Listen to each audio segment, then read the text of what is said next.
नमस्ते भैया बहनों। कक्षा षष्ठी की संस्कृत की इस घंटी में आप सभी का स्वागत है। आज हम लोग चतुर्था पाठ को पढ़ेंगे। भैया बहनों, सुभाषित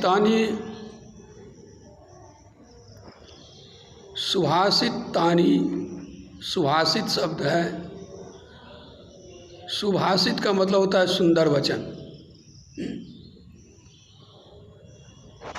इसलिए सुभाषित जो है कि इसको हम लोगों को याद करना चाहिए, जानना चाहिए और इसे अपने जीवन में इसका अनुसरण करना चाहिए। चलिए हम लोग पढ़ के देखते हैं। पृथिव्याम त्रीणि रत्नानि जलमन्नं सुभाषितम् मूर्खैः पाषाण खंडेषु रत्न संज्ञा ते।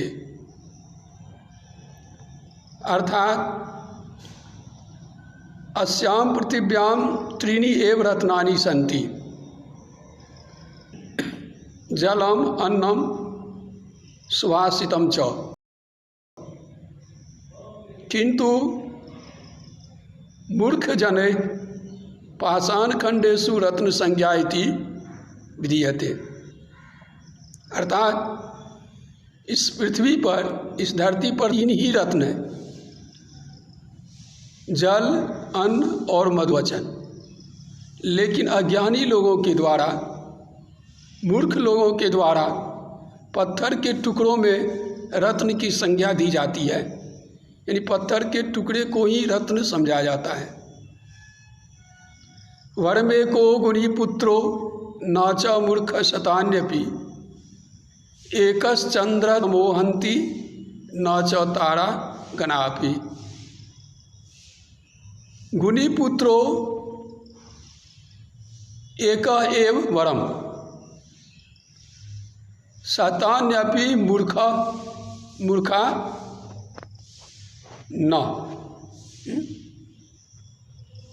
गुणी एकम एक एव गुणी पुत्र वरम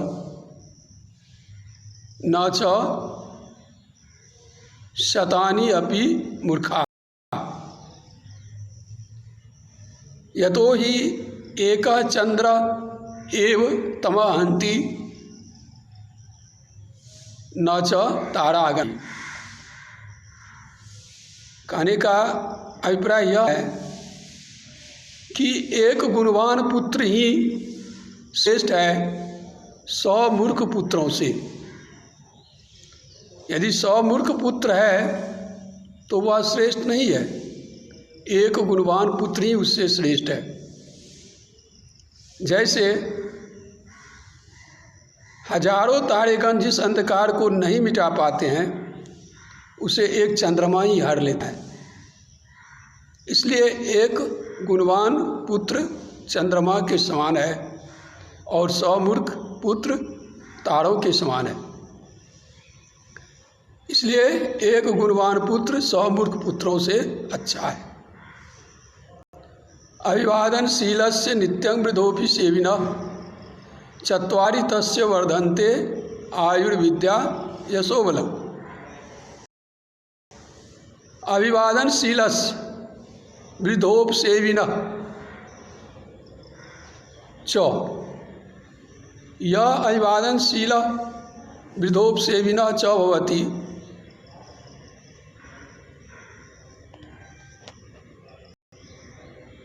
तस्य चत्वारि आयुर्विद्या यशोबलम च वर्धन्ते।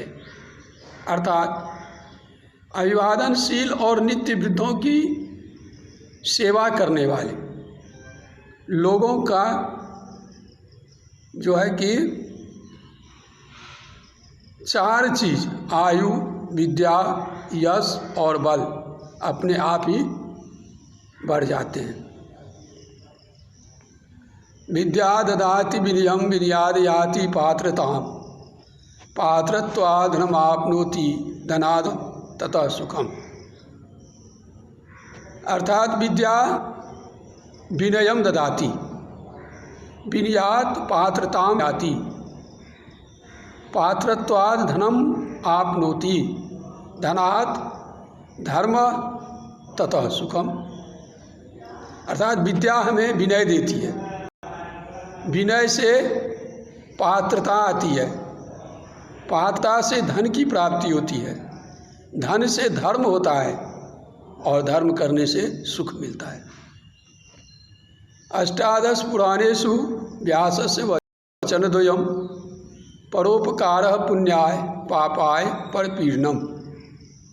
अष्टादश पुराणेषु 18 पुराणों में व्यास जी का वचनद्वयम् 2 वचन है।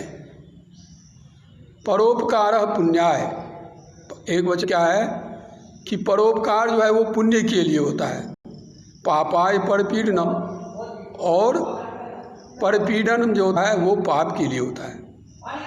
इसलिए हमें क्या करना चाहिए, परोपकार करना चाहिए, ना कि दूसरों को कष्ट देना चाहिए।